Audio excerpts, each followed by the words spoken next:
Hello, everyone. Jade will be here momentarily. She was stuck in traffic, so she needs a couple of minutes. But we've been doing some exciting things that I can talk about if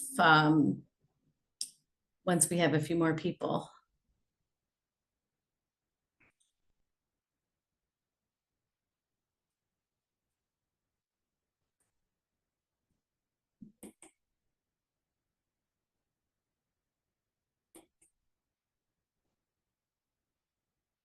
Can you guys hear me okay? Yeah, okay, thanks.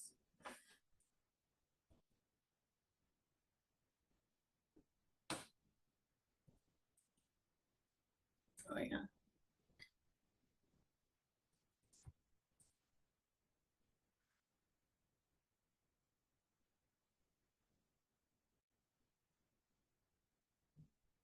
Well, while we wait for more, I can just start talking about some of the things I'm really excited about.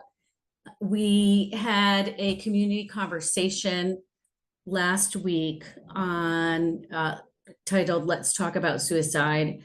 We didn't get a lot of participants, but we certainly got people who were interested. And it was our Springfield College PsyD interns. We have 3 of them this semester who put that together. They put the community conversation together, and they also developed a video which we actually showed to all high schoolers today during advisory. So 300 and like about 50 kids saw. I was in charge of one of the classrooms, and Jade had set up a table in the cafeteria and was also in guidance for anyone who needed extra support or was triggered. There really wasn't any. I think there was one, but he was upset about something else, not about the video. And then during the 2 lunches, we were handing out stress balls and just talking to the kids and telling them about an upcoming event we have, Expressions of Healing, which is going to be a mental health art event. And it can be any kind of art. It could be music, it could be dance, it can be painting, illustrating, you name it, in any age from anywhere. And the one thing that I think will hopefully bring more people to it, like we want to tap into anyone who's creative and wants to submit. And then we are actually printing an art book. So for all of the entries that we get by June 2nd, this will be June 4th, they will be in an art book. And if it's like a presentation or a poem or something, we'll have a QR code in the book. So whoever enters will be published. So that's an exciting piece of it. And we want to make this annual. Last week, we also had an opioid awareness event. We partnered with the Durham Public Library and Tri-Circle and Today I Matter. And the couple who started Today I Matter lost their son to an overdose. So he came, the father came and told his family's story. They're from a small town, they're from Ellington. And we thought we would start with that personal story because in small towns, often it's hard to talk about, and people maybe might take them a little bit to talk about it, right? So let's talk about a personal story. And then we had 90 signs as part of the Today I Matter. They have a poster project, and if you haven't seen it, go online and check it out. Anyone who loses a loved one to overdose or any complication having to do with an opiate can send a picture of their loved one. And what they do, Today I Matter does, is they put their first name and a few attributes. So we had 90 signs of people on the green of loved ones lost. And we had a group of kids helping us put the signs up. It was really powerful to put them up. And then after the event, we had a candlelight vigil with those right among the signs, and we read everyone's name out loud. So that's the start of kind of our campaign to bring this to the forefront. So we start talking about it. I don't see Jade quite yet. We also are thinking about doing a campaign around kindness online, about having a meta moment and learning really positive communication skills. And part of that is like active listening, I statements, being able to stop yourself online and not react, even if you feel embarrassed and ashamed, anger, whatever. So I'm hoping that we'll go forward, and we may have a Girl Scout who may use this as her, I think it's called the Key Award. So the comparable to the Boy Scouts Eagle Scout Award, kind of like that. But so I'll keep you posted on that too. So those are some of the exciting things happening at DMYFS. Hi, Claudia. I just got a text. There are some people who are awaiting being let into the Zoom. Oh, okay. So you might check. I did admit all. Let me see. Okay. Thank you, Martin. Okay, I'm looking over it. Sorry, me and technology. I have Sorry to Jade, I have interrupt. Jade, right?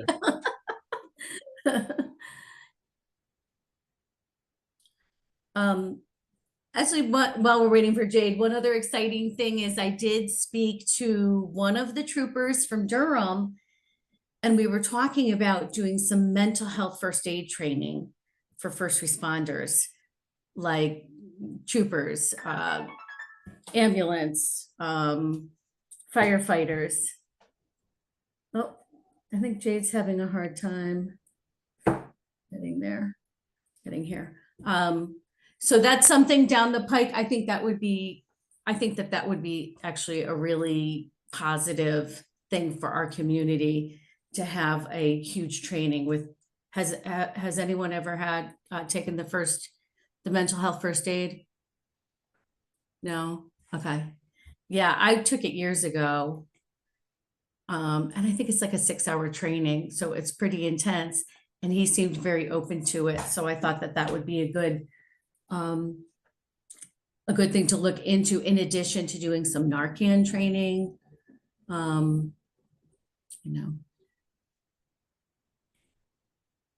I know one thing that Jade wanted to talk about today was having everyone come up with the 3 things they think should be top of the list to start looking at as far as having a healthy community.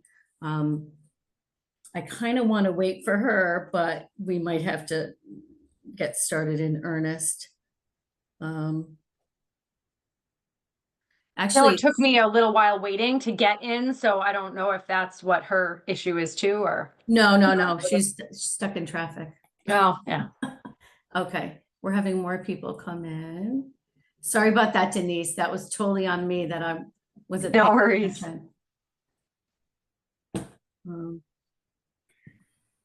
Hi, Claudia. I'm so sorry, and hi, everybody. We're glad you're here. I was running a little bit late, and then of course my computer stopped working. It's always how that goes, isn't that right? So I was just telling them about some events and some of our upcoming programming. Awesome. So I'm again sorry for being late. We wanted to do a little bit of an update to talk a little bit about what some of the things that we talked about last time. So the last time we were talking about what are the questions that are going to be on the youth survey, and like what were some things that we wanted to know, we as in the members of the community. Ray, were you do you remember taking the youth survey? Yeah, I think that was the one from a couple weeks ago, right? Yep. Yeah. Yep. We did that advisory. Yeah. So so it was a couple weeks ago when we had everybody take the survey. That was from 7th grade till 12th grade. Graders were able to do that survey. Last time we talked about wanting to know about the role of cell phones and if that has had any impact on our youth. Some information on bullying and violence. So cell phone usage as well as social media. So that's kind of like there was a whole bunch of questions that we asked, and it was like social media, phone in general, gaming. And so I just wanted to give an update saying that we were able to get those questions in. And we're waiting, I think in June, Claudia, is when we're going to get the results back. Yes, June. Yeah. And then once we have those results, we're going to be able to share that with you, not only with you, but with the community as well. And does anybody have any questions about the youth survey or any of that sort of thing? Okay. No, just, yeah, glad that it happened. Yeah.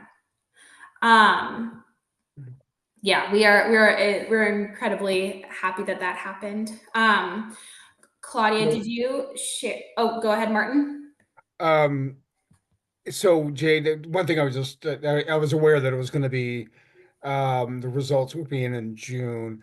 So do the PsyD interns, are they the ones who are aggregating the data, or are you guys doing it in the office? Or what are the plans for transferring it from the response data to summaries that we can then push out to the towns? So when the data comes in, it comes in a report that is in a way that we can make sense of it. It's not just the raw data, although as a data nerd myself, I would love the raw data, but it comes to us kind of in a way that makes sense. You've seen the results, Martin. So you've seen that the table goes from 2007, I think, is when we first started. It'll say like the question, and then from years, what is kind of what the trend is. And it'll kind of weed out the information that we want to know. So if we want to know, for example, if the question is, I'm depressed more than 2 weeks, significantly depressed more than 2 weeks of the year in the last year. We want to weed out the information that is like extreme, like I agree with this, strongly agree, or strongly disagree, disagree, rather than like the somewhat, or we'll want to know that, but we're really looking for those like kind of extremes, especially with those like yes no questions. Have you ever done blah blah blah? Yes, no. And I'll say we have Nina Chanana doing it again. So she's the one who did it back in 2022. I think she's done several of them for us, and she was able to take us on again to do it this time. Once the data comes in and we have all of the data, then we can kind of get to the fun part, which is communicating that to the community. I'm not sure if people have seen the infographics that that DMYFS created for the last survey data. I can try to figure out how to share my screen and kind of share some of those. And that was a way that we were able to take some of that information and put it in a way that makes sense. Let me see if I can share my screen. While she's doing that, I just want to say we have built our programming around that data specifically. We did look at the Daily report too, which is all of Connecticut, and that's a really, really good report to get information on Connecticut. so we could compare it. But what we had promised to do is like, let's look at what our kids, what do they need specifically? And honestly, suicide was a big, was a hot topic and very kind of alarming. Here we go. I don't know how to see it, but if you can see, wait, how do I do this? Can you see what can you see? This whole thing. All right. I know we can see it, just like a portion of it. I don't know if you just went up to this, yeah, right there, and There you go. perfect. So can you see the whole thing, or at least part of it? Yeah, no, perfect. Okay, cool. So yeah, this is about it. So we took a few of those kind of like hard hitting statistics and created some of these infographics, almost like stickers, that we're able to share with the community. Again, this is from 2022.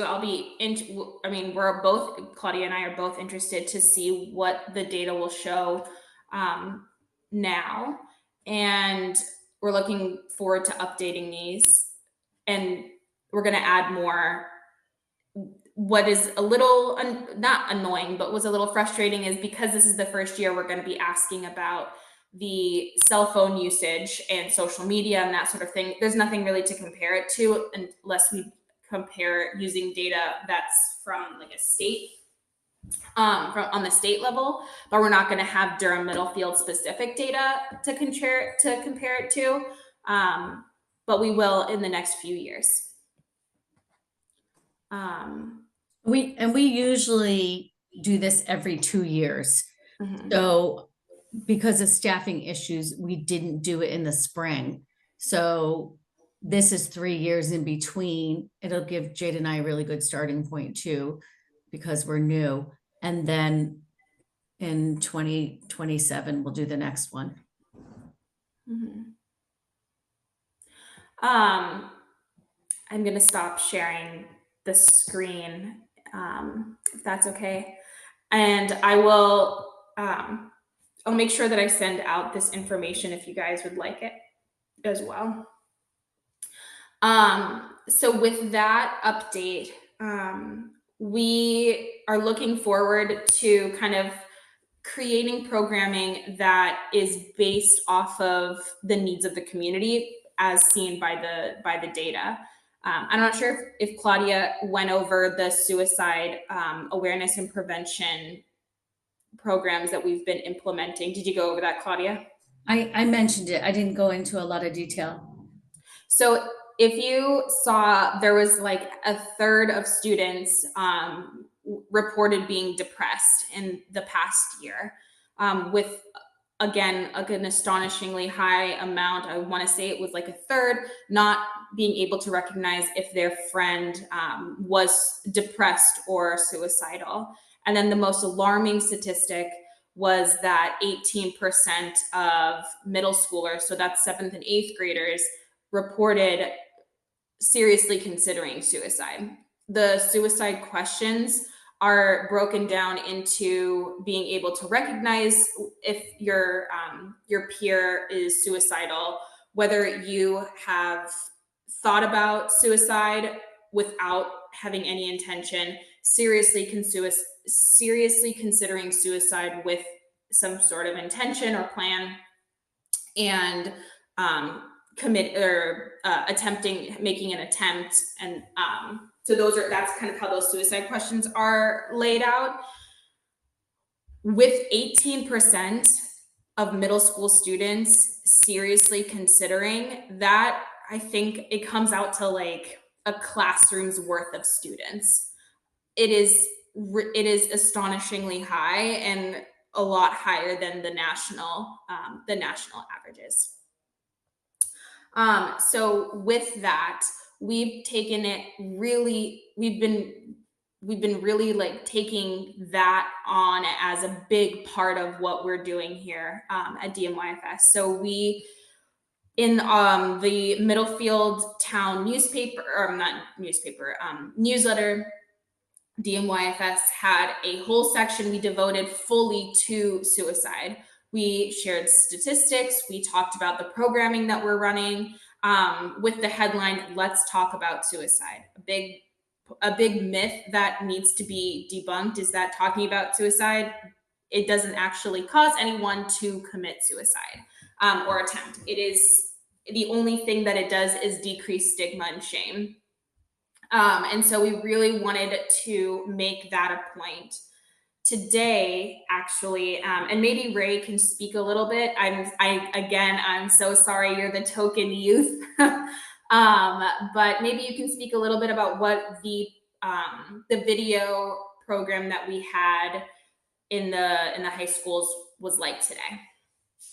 I will say it was definitely really good. I liked it. It was like interesting to get like a different kind of, because normally the videos we get shown are like they're short and they're just like they talk at you and they just kind of like state facts that like have no relevance to us. I think this one was really interesting and like informative just because they also made the comparison of it being an entire classroom's worth of students. I think that definitely was like the key takeaway from the video. Um, I thought it was cool that they did like the interactive questions where so they would like give you information, like so they like defined like behavioral, emotional, and I think verbal warning signs, and then they would give you like an example and you would pick which whatever one it was.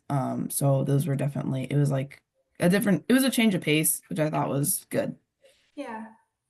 So we had three interns from Springfield College that they were in their PsyD program, for their PsyD program. Part of what they needed to do for their internship was community mental health.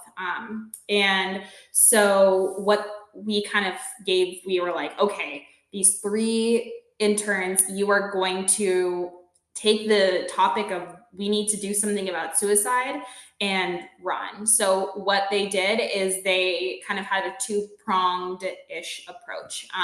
They created a video, the one that Ray is talking about, which went out into advisories. Unfortunately, there were three interns. There's Claudia and myself, and the interns are also in school, so and have other jobs. So it's a whole high school. So we weren't able to be everywhere all at once. And we also decided that this topic really would benefit from smaller classrooms rather than having like a big assembly where all of the students are all there all at once. And so they created this video. In the video, they talk about defining what suicide is, sharing some statistics, what the warning signs are, and what you can do. And then also what you can do if your friend is suicidal, and resources of what you could do if you are feeling suicidal or just need help. So this video went out into advisories. We also didn't, exactly like Ray was saying, we don't want the video to just be like we're gonna put it on and just watch it. There's no interactive feature of it because we recognize that youth, just like adults, will put something on and not necessarily watch or pay attention. Having this interactive piece with it where the students were able to log in, or not log in, they just went through this link, able to complete like a survey type thing, I don't know what it's called, true or false, click true or false, what are whatever that's called. They were able to do that a number of times during the video, not only to test knowledge, but also to kind of have them get that information in and really soak it in instead of just watching it. And then I'm not sure if you were able to get to the resource scavenger hunt, Ray. Were you able? I don't know if some classes did. I saw that it was in the folder. We didn't get to that like in my personal advisory, but I did see that it was there. So we also had, we also created this resource scavenger hunt, because part of what we at DMYFS, but also me, because it's like I really wanted this, to have a really robust resource page. So if you go onto the DMYFS website now, you can go on to our resource dropdown, and there's so many resources on so many different topics. There's like, I don't know, like 7 different topics. Mental health, addiction, parenting, basic needs, LGBT, like anything that you can think of. And if there's anything that I forgot and I'm still building it, please let me know, because I would love to add it.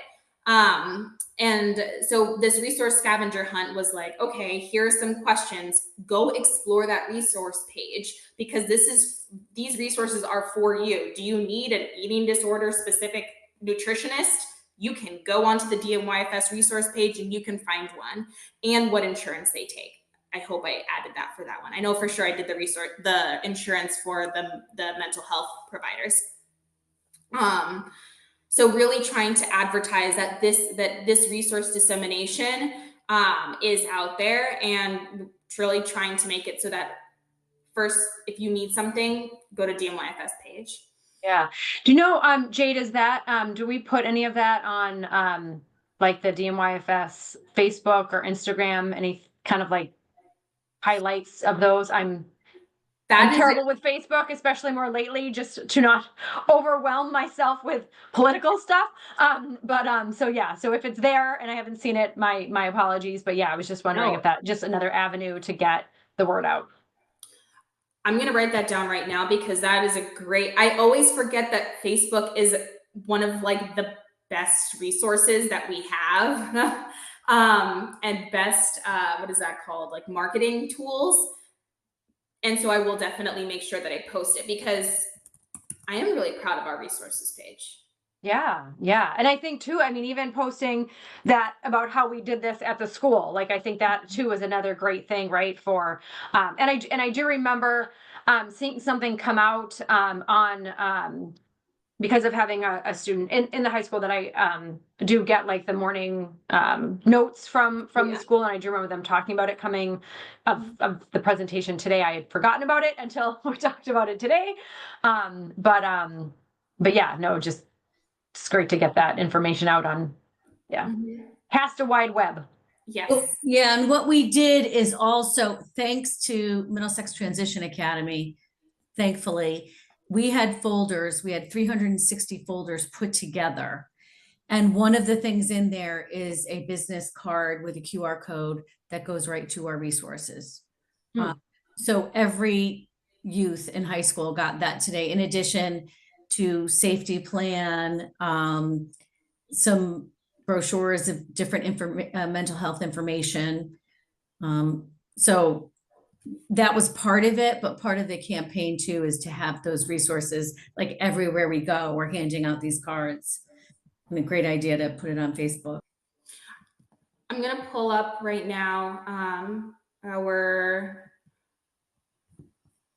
the safety plan. Oh, I don't know where I can find it, but I'll find the safety plans that we created, that each student got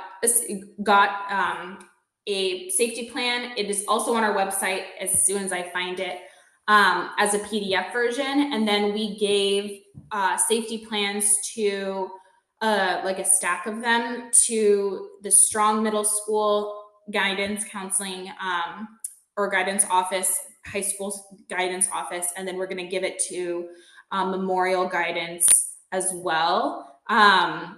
And I'm also in the works, I'm trying to create a more age appropriate resources like page for elementary, middle, and high schoolers, geared towards elementary, middle, and high schoolers. So for elementary, I'm creating a website that has like information on feelings and how do you do belly breathing. And I'm obsessed with the Sesame Street, has amazing resources for mental health.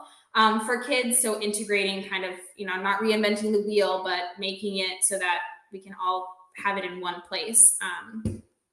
So in addition to the resources page and that, the suicide awareness videos that went out into advisory today, last week on Thursday, we also had a community conversations on suicide where the Springfield students presented, they didn't present the video, but basically all the information that was in the video. The idea behind that was to share with the community what was going to happen, kind of like, hey, this is going to happen on Monday. So this is, if you want to know what's going to happen on Monday, you can, share it. We shared it with the community then. What I'm wondering, and this kind of leads me into my question, or what I would like to know from you all is, we know that this is an important topic. We see it in the data that that suicide in particular and mental health is a big issue in our community. And when given the opportunity to learn more, people don't necessarily take advantage of that. Totally understandable in terms of stigma and shame and all sorts of those kind of feelings, and recognizing the shame and the stigma. This is still important information that needs to get out there. As members of the community, what do you think DMYFS can do to help get this information out there in a way that the community is going to be able to tolerate, or like is going to be accessible, if you know what I'm trying to say?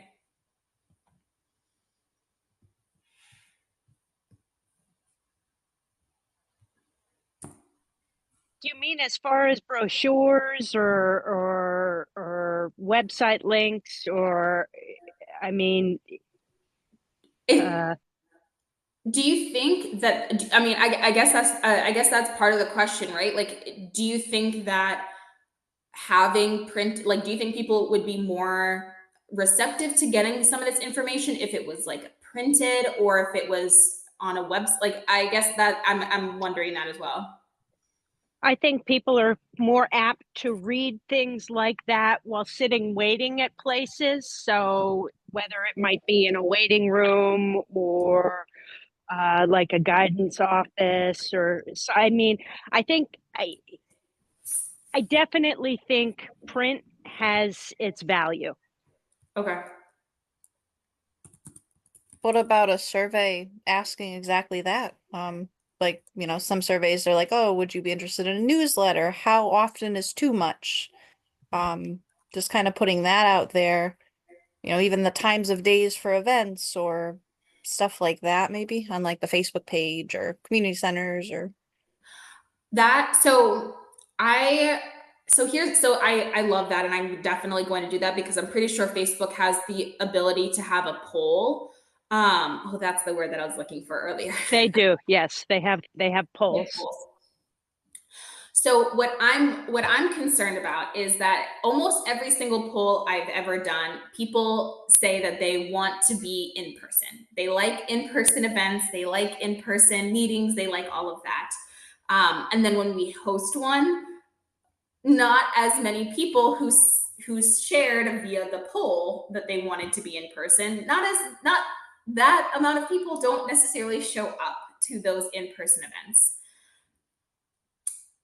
I'm wondering, because like in theory, the idea is like, yeah, I would love to go to an in-person event, but the reality is that like life happens, and it's way harder to actually show up to those in-person events. It's hard to show up to a virtual event. But I like the idea of asking the community in a survey. Something that I think would be beneficial, and maybe on the years that we don't do the youth survey, to do a similar survey to the community, so that we have kind of like the adult counterpart, because we have all this amazing data, from 2007 from the youth, but those people are still, they may still be in the community, but they're not being surveyed anymore. And it'd be kind of cool to see longitudinally, but you're right, ask the community in a survey. But don't worry, we have the same issue. Some programs, it's a total hit with the seniors, others, nobody comes. So I don't know the key yet. Yeah. I think we could do better too if we offered all of our programs, if we had it in person, but also have the virtual option. So unfortunately, we haven't done that for everything. We've been trying though. I agree. A hybrid is definitely able to draw in a lot more people, especially people who may have wanted to go in person, but last minute, who knows, something happened. Right. We are trying. Oh, sorry. Well, I was just curious because I know that Middlefield has had that newsletter for a while, and they distribute it quarterly, right? Correct. And so, and they fix it up so it hits every mailbox in Middlefield. And what I'm getting around to, have you found any differences in the response that you're getting from Middlefield residents about anything that we're doing? It's not like you get to, write about, and just anything you want to. You do have, limited space and that kind of thing. But I was just curious if you've gotten more traction with Middlefield residents than perhaps Durham residents, just by virtue of the fact that they do have that newsletter, and people, may have more information about what's going on there because of that thing. Mm-hmm. I think anecdotally, like we do hear, especially we're in the community center. So you go upstairs and you have Sue Dorvaliers and people saying, oh, I like that, what I saw. I don't know if that translates though to participation. Yeah. I think if we look at our numbers, because Durham's bigger, we are always getting more Durham. So we haven't heard necessarily, oh, I'm coming because I saw this in the newsletter, although it would be nice to start having that in our registration. Like, how did you hear? Yeah. That would be something that we could look at, the data we could look at for that. And something that so with the going back a little bit about the hybrid, we are really working hard to record everything that we do. So we had a film intern from Middlesex Community College who has been recording some of these events. And so like we did some parenting series that he recorded, the community conversations on suicide he recorded. And once he sends it to us, we will upload it. That way, if you didn't show up, you're still able to get that information. That said, that's awesome, but what you don't get and what's not recorded, and what really helps is having that discussion after the fact. So after the community conversations, staying after and talking and having like asking questions, answering questions is really is so beneficial that it's lost when you're watching just a recorded video. Another question that I wanted to ask was, and keeping in mind that in June, we are going to get the results back. So we're going to have some more information. Anecdotally though, where do you see the needs of the community being, and where do you think DMYFS should focus? I'm also going to keep in mind our mission of prevention, intervention, treatment, community building, all around decreasing risk factors, increasing protective factors.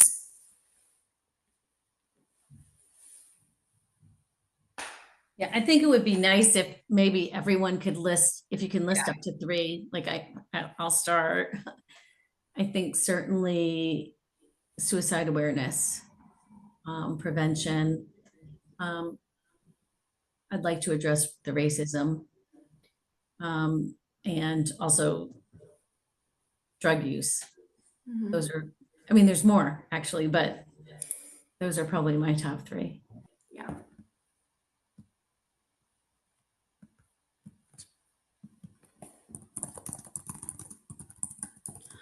For me, I'm going to share as well. I think my biggest concern in the community is decreasing stigma. I think there's a lot of stigma and shame around topics of mental health and addiction. And I am from the outside looking in, I think that needs to be challenged. So that's kind of my biggest where I think the biggest need is. I would have to say, definitely surrounding, I mean, well, and Claudia, you and I have talked, surrounding niceness, bullying, just the way people present themselves, and I mean, just sort of all around community negativity. I think is in that, and just anxiety as a whole. Yeah. It's all I mean, I don't know one person who doesn't experience some type of anxiety. Mhm.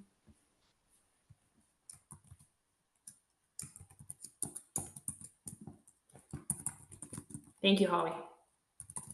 I'll jump in for Hey, a couple here. And some of this may be generational as Yeah. well. The first off, I mean, don't feel bad that people aren't rushing into everything we're doing. If you've ever gone to as many town meetings as I have and committee meetings and things like that, and the board member, whoever's on the committee that's working there outnumber the people in the audience, 2 or 3 to 1. It's not unheard of. It's people just have had a whole bunch of trouble getting a lot of traction with folks in order to be involved and come. So don't feel like that's um I don't know. I don't think we're screwing up because of that. It's just kind of a funny thing. And so, but still, I think one thing that was in my list, it wasn't the top, but it was that, how do we build more community? How do we provide those opportunities for people to come together and live a good life together and have some things that they can form their activities and energies around.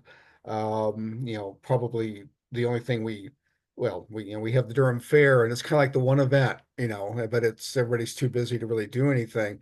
But it's where everybody comes together to do something and then go away, and then they don't do anything else, throughout the course of the year. So it just kind of uses it all up there and doing that.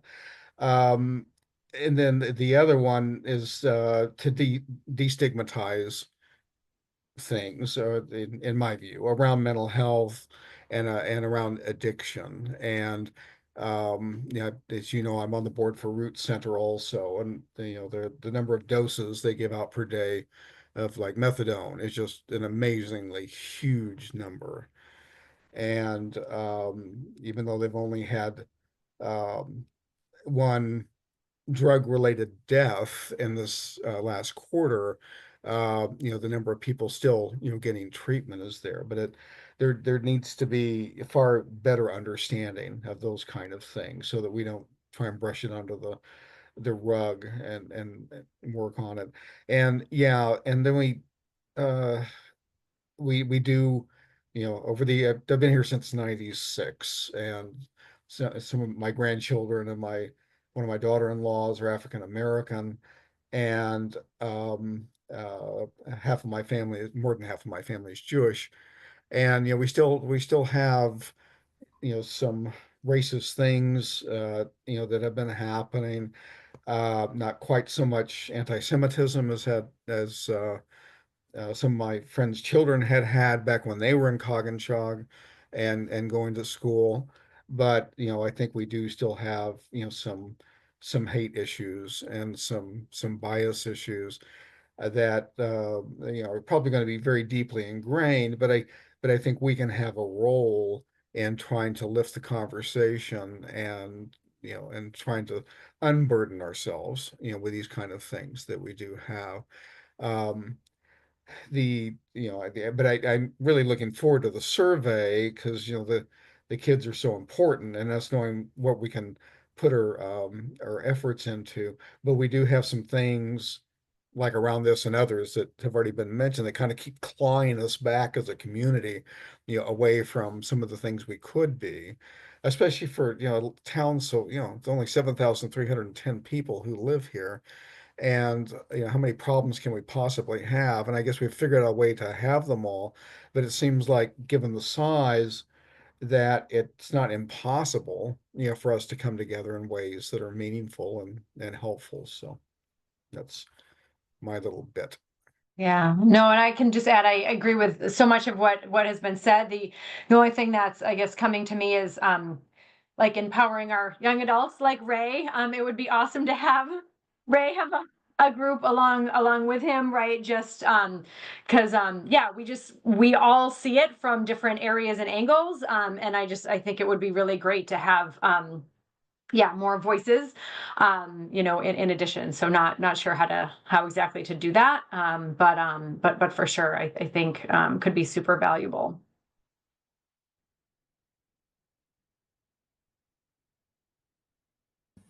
Yeah, to get everybody to come from Edge. I know. That would be good. That'd be a nice little group. But yeah, like kind of speaking on that, I think my three would probably be suicide prevention, but also then like addressing like the root causes and like triggers of that, because I know like the video had mentioned that school stressors were one of like the top that people my age had like responded as, but then also tying in that with that like risk taking behavior, because I don't know if like you've pulled that or whatever, but I know personally like lots of people I know do risky things. They like drive recklessly, like they do whatever. So I don't know if like that's tied to either like it's like seeking this adrenaline rush, or like because they have these like suicidal tendencies is why they're doing these things. But I definitely think that would be something that like would be good to either address or look into. May I share one? I just have one. I don't have three, but I was prompted to join tonight just seeing some of the recent comments about, bullying concerns. And I think if there's a way to teach specific strategies for students to respond when they feel as though they're being bullied, or what they can say to somebody who is making them feel unsafe.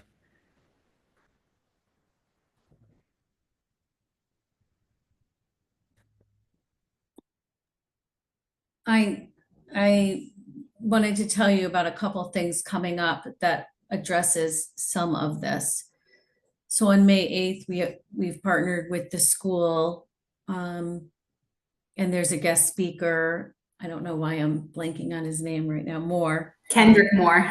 Thank you. Kendrick Moore is coming. It's going to be in the high school auditorium. We're trying to get parents, community members, because of some of the things that they're seeing in the school, the fighting, the bullying. So we're just like they've asked, can you join us and start this conversation? So we will be doing that May 8th. So we encourage everyone to go to that. And then I don't know if I've seen anything come through on it yet. He hasn't said much because I'm class council president, so I'm working with him actively right now. He hasn't said much because I think it's still slightly in the planning process. But what we do know is that it's like going to be like this big community event, but he also wants to have like the leaders from like the sports captains, the class council presidents, the officers, like all of them to like kind of come and like represent our different groups and just kind of get our voices out and like hearing from us and then also bringing that feedback in from the community. I know that was definitely talked about. But yeah, he was definitely like he told us like bring yourselves, bring your parents. It's gonna be like he wants this big community event, and I think it's definitely a good thing. Yeah, and the Yeah, no, it's awesome. I'm just thinking that, I mean, the fact that it's coming up, right, May 8th, it's just like the week after, it would be, even though the planning is still in the works, like if we know of like the day and time, that it would be good to get it Yeah, out on as many channels as we can, including the Parent Square. yeah, it was posted. It was posted on Constant Contact, and it went out today or yesterday, I want to say. And then, last week also, I think. yeah, and then it went out on Facebook as well, I think. Or I know that I scheduled it to go out. I just don't remember exactly the day I scheduled it to go out on. But It's on Facebook. Okay, so then it went out on Facebook Okay. as well. Okay. And we're gonna continue to push it out. Yeah, if we could just add the Parent Square as another vehicle. I can't. The We can school- ask the school. Yeah, Yeah, Miss school. Vice President Trainer, he told us that she has a lot of that information because she's been working with, like, obviously Miss Stone and her have both as Yeah. well. So I think if she probably has that information to then submit it into the announcements. Awesome. Yeah, Cool. yeah. So So we gave the information, the flyers and stuff to her, so she should be able to post it. yeah, Awesome. Jade created it and they have it. So hopefully that will get out and I can send them an email tomorrow morning too. Okay. The other thing is we've been doing a community cooking, Youth United through Meals and Mentoring. Professional chef comes in, teaches them how to do a meal, and then their families join. So there's like 7 families at a time. That's community building. So thankfully, Morgan is here with us tonight. We're hoping to kind of ramp that up to be a town thing. We want to do Towns United through Meals and Mentoring, and we want to add the senior citizens as a piece with our youth learning how to cook and being able to do some mentoring, because those are 2 really good groups that could work well together. And then have community meals for the whole town, like 1 month in Middlefield, 1 month in Durham, with the idea of doing it once a month. So that there's some community building, but I hear you with that. I think we need to be able to sit down and be kind to each other and figure out like what are some of the things that we can do to enjoy each other and learn how to respect each other, or at least tolerate each other, right? So there's the big theme of meanness, bullying, kindness, that sort of thing. It's been a theme for a number of people sharing that's a need in the community. Earlier, I don't even remember when it was.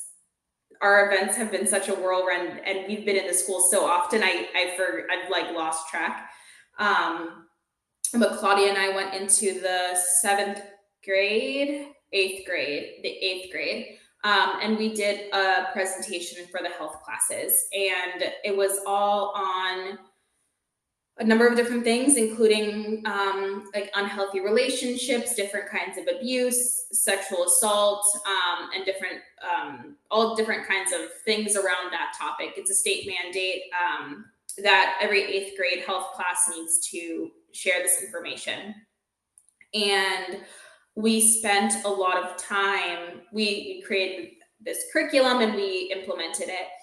And we spent a lot of time educating the kids or the youth all about like the realities of what they're engaging in. Like cyberbullying is harassment. If you look at the definition of harassment, cyberbullying would be a definition of that would be harassment. These like, calling each other these mean names, like that's verbal abuse, like really kind of honing in, like this is what you guys are engaging in, and having a very real, frank conversation. And I'm, and like talking about like how do we talk to each other and how do we communicate with each other? No is a full sentence. consent has to be an enthusiastic yes. And really trying to like get to the bottom of like, okay, we all have this information. Let's all kind of go forward and use this information to interact with each other. And we must have done it a few months ago. I don't remember now, Claudia, if it was in the winter or if it was in fall. I don't remember, but it was definitely a few months ago. And just a few weeks ago, in the middle school, I was in the middle school for the Edge Club, and I heard some youth talking about quoting what we had said word for word about the presentation that we gave. So having that communicating to the kids, or to the youth, we are able to do that when we're in the school setting like that. What I'm wondering is there's a disconnect between what we talk about to the youth when we are in the school and the families, and how to communicate to the adults in the community, because we can't go to the adults like workplace and have it and do a curriculum there.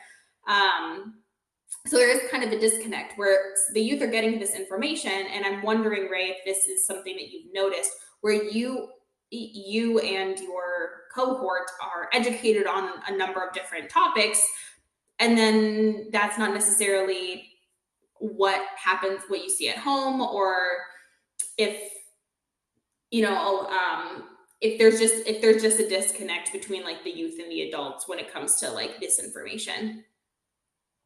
Yeah, I will definitely say like it depends like the family you come from, because some families they'll go and look to like educate themselves and whatever, and then some people's parents are just like there's like that disconnect between like their beliefs either, or like just whether or not they want to seek that information.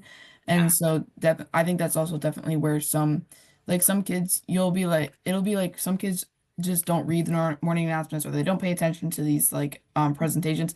And so you have to wonder, is this because at home their parents are also just not looking for this information? So I think there is definitely that disconnect, because then there's the kids that do actively seek it and they want to learn more. Yeah. That, and even back to your other question, Jade, that's kind of what I wonder is, how are the kids doing at home? Because what I see is a lot of stressed out adults and parents. Stuff is expensive. I've seen more job loss, more food pantry use. I mean, people are stressed. And then does that, some I'm sure put up like a wall, everything's fine, we're okay. And other parents are probably just stressed to the max. So how does that affect the kids? Is it more risk-taking behavior, more anxiety, that kind of thing? On top of then trying to educate them on this stuff, which they may not even be able to be in that mindset. They're just trying to survive. So Yeah, that is like another theme that we've noticed. Teachers are stressed, parents, youth, we are asking a lot of people, and the resources, or like our own internal resources, I mean, are just not able to handle it. And there's like Ray was asking, or like was saying, like, what is the root cause of this? And that's kind of where we're really, I think, where we're lacking. It sounds like or not what lacking, but like we're lacking that awareness. If there's more basic needs that are not being met in the community, like more than how much there was in the past, like that's super important. And that's also important for, if everyone knows that, I mean, it's hard because, there's a lot of going and get back again to this shame and stigma. But if everyone knows that and has that information of like, oh wow, like a lot of our community is really struggling right now with basic needs, maybe that's a good way that we could like empathize, and maybe the expectation that so and so is going to I don't know, make sure that their lawn is cut to the exact right inches of grass. Like when people aren't, if they're hungry, then that doesn't matter as much. So like maybe that's something to be empathetic about. But if we don't, if people don't know that, then it's hard to have that empathy. I think that's like a really good thing for this group to think about, like, how do we make that connection? How do we get that information out, just as a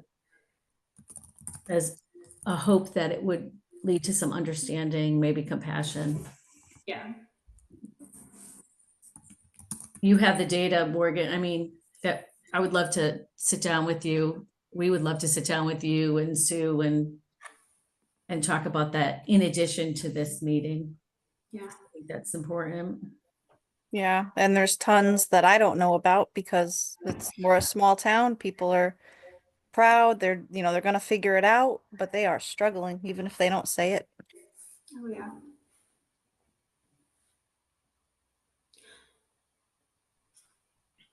Maybe if anyone has ideas for next meeting on that, like bring them on, because that would be really helpful. I'm going to create a Facebook poll to kind of some sort of poll that I'm going to put either on Facebook or a survey that I'm going to advertise on Facebook to see if we can get more information.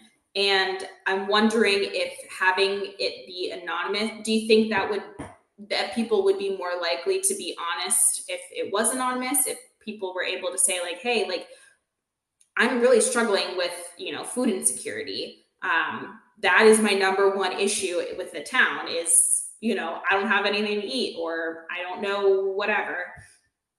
I think people will gripe, but I do think it needs to be anonymous. Or, I mean, I think people are more apt to answer honestly if it's anonymous. So make it an option. Okay. Agree. I mean, I agree with Holly. Unfortunately, people also believe it's never really anonymous. You say it is, and they figure that there's some way that you're sneaking around it. But it might be helpful. I did have another question, but it's allied with all of this. So how many people do we actually have in constant contact I'm just thinking about, pushing information out. Bailey, no. It's one of those things other organizations have problems with. We're not unique that way, how to reach people, about things that we're doing and whatnot. But I was curious how many uh, folks we have in there, and if one of the goals is also trying to find ways of getting them, within the system so that we can send out direct communications with them. So do you know where we are, and do you know what might be a reasonable goal for having ways to push out recommendations that people get linked up with us so that they can know what's going on through us? Well, we do have so anything we do, they're registering through Constant Contact, so their email is getting in our database. So the email, is that the best way? I don't know. It's one way, right? There you can pay for more and get their cell phone and do some of that. But I think, Jade, do we have I think we have even less than 1,000. We have less than 1,000. Have The 800 issue is not necessarily the number of people, because I mean, it's just that I can see on part of the constant contact is how many emails do we have? Let's say 300, whatever. I don't know. I'm just making up a number. We have 300 emails that it goes out to. I can see how many people open the email. 11. How many people click the link that goes from the thing? 4. So where we're struggling and where the breakdown is the percentage is really small of the people who actually open the email. And I've tried a bunch of different things. I've tried what the email or what the constant contact suggests the header should be or the subject line should be. I've tried what I think the subject line should be. I've tried what AI thinks the subject line should be. And it's all kind of the same. Like, it's like 4 people, or it's the same people who are going to all these events. Like, it's awesome. It is great to see the people who we see at all these events who are here today. And also the people who are not coming to those events, or to our events, the people who are not clicking on the emails, the people who are, unsubscribing, those are the people who probably need the information the most and who are not getting it. And so really trying to figure out a way to kind of put it in people's faces, whether they want to or not, for lack of a better term. I think, was it Holly who said something about how there is something about print that is useful. We did an opioid awareness and prevention event where we had a bunch of like yard sign posters of people who have died in the surrounding community, including Durham, of people who've died from an overdose. And it has their picture and their name, their town, and like 2 words to describe them. And we heard, like, there was a lot of people who drove past the library, the town green, saw that there was something going on, did like a double take, turned around and asked we partner with this organization, Today I Matter, asked the lady from Today I Matter, like, hey, what's going on here? Like, what are all of these things? So putting it in people's faces where they actually see it, there is something to that. And it's hard like that. There has to be more than just that, because 2 people and a whole town is really difficult to, and making yard signs for everything is very expensive. I want to be mindful of time. Is there anybody who wants to say something but hasn't gotten a chance to say it? Yes, Bronwyn. I just wanted to ask, in response to what you were discussing earlier with the survey, you Yeah. had mentioned 7th and 8th grade. Did the 6th graders take the survey as well? No, 6th graders don't take the survey. I'm not entirely sure off the top of my head why they do not. They haven't taken it. I think it's like the arrangement of the school has recently changed, right? So it used to be that strong was 7th and 8th. And so I think it was done strong and Coggin-Chog. And it's been in the last few years, right, that 6th has come up, and some of that, change of students. So I'm guessing that's why. I got you. And then can I ask one other question? You had mentioned, I think the number you gave was, Jade, was about 18% who said they had, suicidal feelings, for lack of a better term, I think is, and then you said that was rather different than the national average or the state average. Yeah. What the other average is? What the state average is? I don't know it off the top of my head. Let me look it up right now.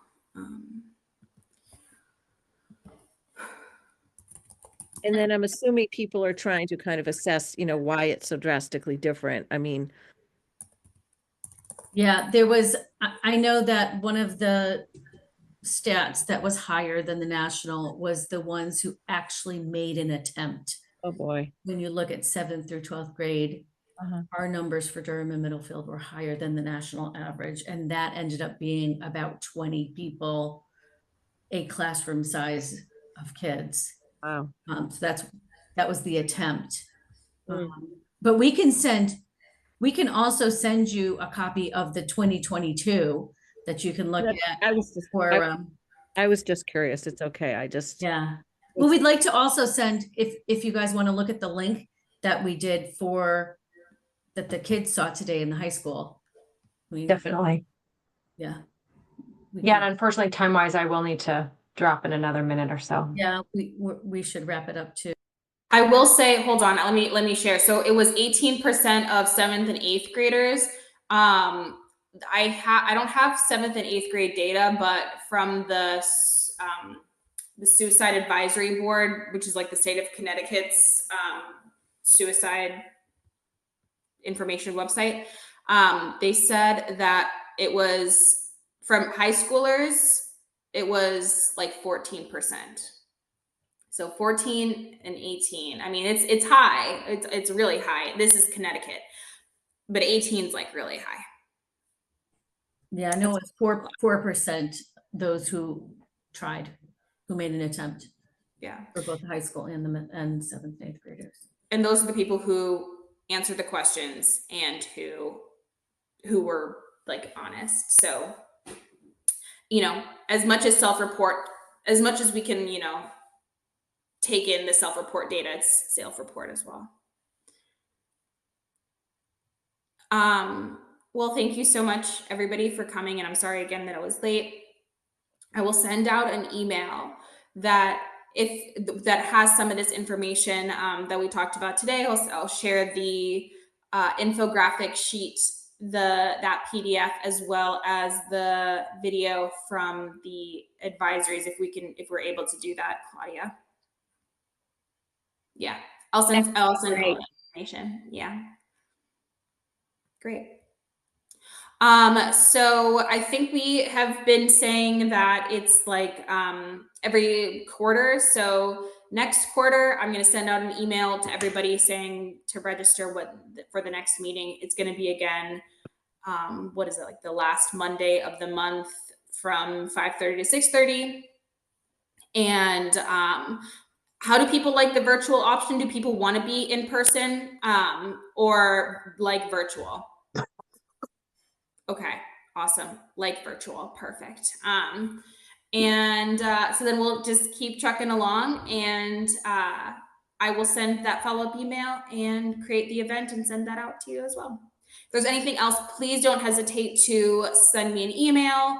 And if you don't have my email, you can go onto our website and my email is on there. You can schedule a time to meet with me if you want, or Claudia. Yeah, but if not, thank you so much for coming, and I hope you have a good rest of your week.